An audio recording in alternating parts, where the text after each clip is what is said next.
યજમાન પરિવાર માટે ભોજન પ્રસાદની અલગ વ્યવસ્થા કરવામાં આવી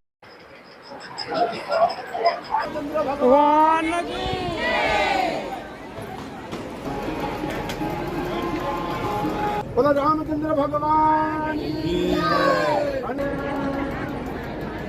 હેલો જય માતાજી મિત્રો, ખુશાલી સફળ તમામ મિત્રોનું હાર્દિક સ્વાગત છે। અત્યારે આપણે છીએ હાલ સોનગઢ વ્યારા સુરત મુકામે વિશ્વજ્ઞ પૂજ્ય શ્રી મોરે બાપુની જે રામકથા ચાલી રહી છે, એમાં લાખોની સંખ્યામાં ભાવિ ભક્તો રામકથાનું રસપાન કરવા માટે તો આવે છે। તેમની ભોજન પ્રસાદ માટે કઈ રીતના વ્યવસ્થા છે, જનરલ પ્રસાદમાં કઈ રીતના ભાવિ ભક્તો જે ભોજન લઈ રહ્યો છે, તદ ઉપરાંત તેમને જે અહીંયા વીવીઆઈપી મહેમાનો જે આવે છે તેમની માટે કઈ રીતના વ્યવસ્થા છે તેની સંપૂર્ણ માહિતી હું તમને સ્ટેપ બાય સ્ટેપ આપવાનો છું। વિડીયોમાં છેલ્લે સુધી જોડે રહેજો। ચેનલમાં નવો હોય તો ચેનલને સબસ્ક્રાઇબ તેમજ વિડીયોને લાઈક કરવા વગર જતા નહીં। ખાસ કરીને મિત્રો જોડે આ વિડીયો વધુમાં વધુ લોકો સુધી શેર કરવાનું ભૂલશો નહીં।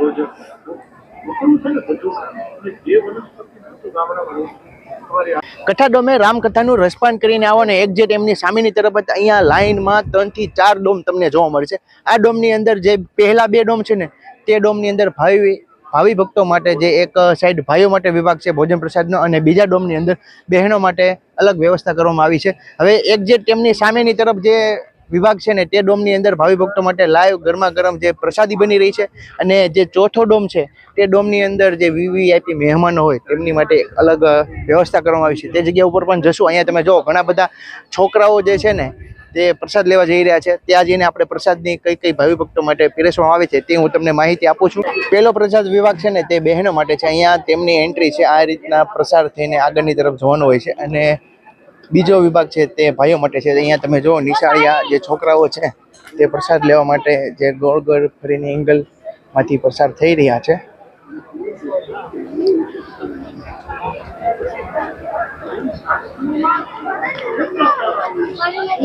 જય સિયારામ, જય સિયારામ।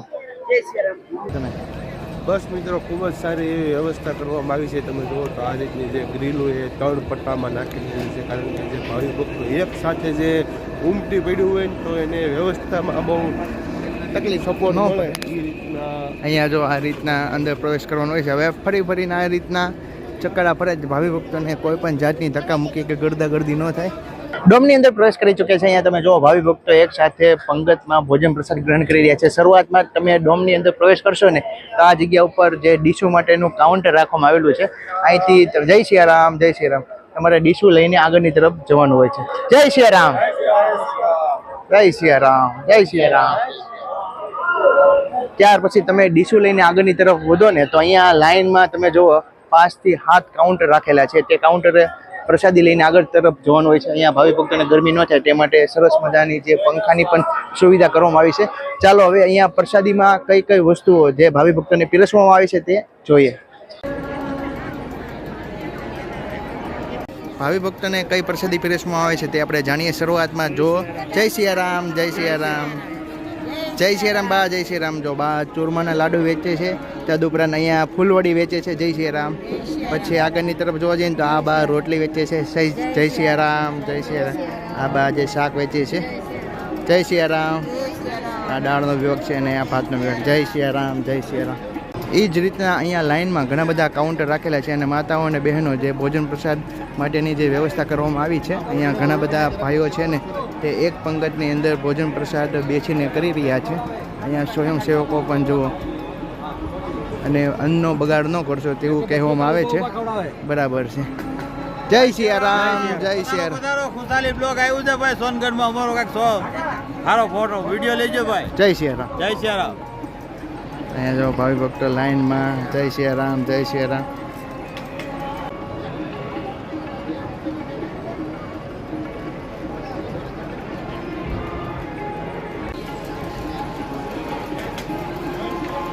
ભાઈનો પ્રસાદ વિભાગ નિહાળીને હવે આપણે જઈ રહ્યા છીએ અહીંયા જે બહેનો માટે પ્રસાદની વ્યવસ્થા કરવામાં આવી છે ને તે જગ્યા ઉપર। અહીંયા બધા જો સ્વયંસેવક આવ્યા છે। ક્યાંથી આવો છો ભાઈ? મેશ્વરથી। જે આપણે શરૂઆતમાં પહેલા ગ્રુપની અંદર માહિતી આપી 350 ભાવિ ભક્તો જે આ જગ્યા ઉપર સેવા કરવા માટે આવ્યું છે। અહીંયા તમે જુઓ તેમની યાદી લેવામાં આવી રહી છે। જય સિયારામ, જય સિયારામ, જય સિયારામ। તો આ રીતના ભાવિ ભક્તો જે સ્વયંસેવકો જે સેવા આપી રહ્યા છે। હવે અહીંયા અમે વાત કરી એમ શરૂઆતમાં જ તે ડીશુ નો કાઉન્ટર હોય છે। જય સિયારામ, જય સિયારામ, જય સિયારામ। આ ભગત આપણે ઘણા બધા વિડીયોની અંદર તમે જોયા હશે। ક્યાંથી આવો છો ભાઈ? મોવા। હેઠ બેજો, હેઠ બેજો। નામ મુગલવાન, ગામ ઉડું તો ઉગલવાનથી આવે છે. રાજકોટની કથામાં તમે જોયા છે ભાઈ ફેમસ થઈ ગયા છે. શું નામ તમારું? બાબુભાઈ આહિર, બરાબર ને? હરેક કથામાં તમને જોવા મળશે. ખૂબ આ રીતના ભાવિ ભક્તોની જે સેવા હોય છે અહીંયા તમે જુઓ, બહેનો માટે સરસ મજાનું જે અલગ વ્યવસ્થા કરવામાં આવી છે. તદુપરાંત અહીંયા ભાવિ ભક્તોને ગરમી ન થાય તે માટે સરસ મજાની પંખાની ઉપરની તરફ વ્યવસ્થા કરેલી છે. અને પ્રસાદના કાઉન્ટર તો તમે જોવો છો આ રીતના સ્વયંસેવકો જે સેવા કરી રહ્યા છે.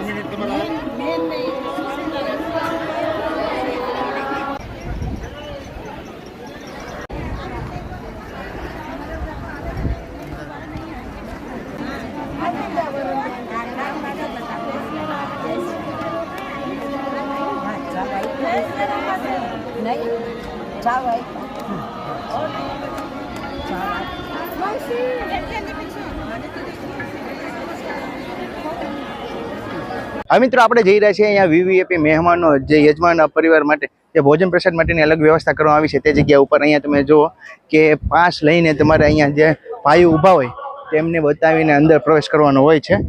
હમણાં તમને બતાવી લાવો તો ભગત તમારી પાસે પાસ, જો આ રીતના કંઈક પાસ હોય છે. જો લંચ વાળા જો આ રીતના તમારે ચિઠ્ઠી આપીને અંદર પ્રવેશવાનું હોય છે. અહીંયા ત્રણેય માટે જે સવાર, બપોર ને સાંજ ત્રણેય માટે એક પરચી આપવામાં આવે છે. ત્યાર પછી તમને અંદર ચેક કરીને પ્રવેશ મળે છે. અહીંયા ઘણા બધા ભાઈઓ અને સ્વયંસેવકો દ્વારા જે સેવા આપવામાં આવી રહી છે. જય સિયારામ. જય સિયારામ. પછી મને મોકલી આપજો. વીવીઆઈપી પ્રસાદ વિભાગની અંદર આપણે એન્ટ્રી કરી ચૂક્યા છે. અહીંયા તમે જો ખૂબ જ સુંદર મજાનું જે વિશાળ ડોમની અંદર જે આયોજન કરવામાં આવ્યું છે. તદુપરાંત અહીંયા જે ભાવિ ભક્તોને શરૂઆતમાં અહીંયા જે કાઉન્ટર ડીશો માટે બનાવવામાં આવ્યું છે અને ગરમી ન થાય તે માટે અહીંયા સરસ મજાની જે પંખાની પણ વ્યવસ્થા કરવામાં આવી છે. અહીંયા ભાવિ ભક્તો શાંતિથી જે ટેબલ ઉપર ભોજન પ્રસાદ ગ્રહણ કરી શકે તેવી વ્યવસ્થા કરેલી છે. જય સિયારામ પ્રભુ. કેવી વ્યવસ્થા છે? બહુ મસ્ત છે, બહુ સારી છે. અહીંયા તમે જો ભાવિ ભક્તો અમે ફર્સ્ટ ટાઈમ આવ્યા, બરાબર, જાવું જ નથી 9 દિવસ સુધી. શું વાત છે. હા, આ રીતના કંઈક વ્યવસ્થા છે અને લાઈનમાં ઘણા બધા ભાઈઓ છે ને તે ભોજન પ્રસાદ ગ્રહણ કરી રહ્યું છે. વીવીઆઈપીમાં મહેમાનો માટે જે ભોજન પ્રસાદ વ્યવસ્થા કરવામાં આવી છે તેમાંની પ્રસાદીઓ કઈ રીતના વેચવામાં આવે છે ને તે હું તમને બતાવું. જો અહીંયા શરૂઆતમાં જે ચૂરમાના લાડુ એ જનરલ પ્રસાદ વિભાગમાંની અંદર પણ ભાવિ ભક્તોને જે ચૂરમાના લાડુ દેવામાં આવે છે. આગળની તરફ જોઈએ તો ભજીયા છે, ચટણી છે, પૂરી છે, રોટલી છે. તદુપરાંત અહીંયા ફૂલવડી, પછી 2 જાતના શાક છે અને પાપડ ને દાળ ભાત. જય સિયારામ. ભાવિ ભક્તોને ઠંડી છાશ પણ પીરસવામાં આવે છે. સીન લઈને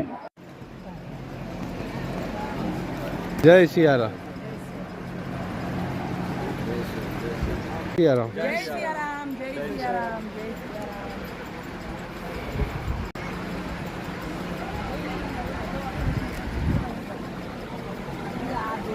ના ના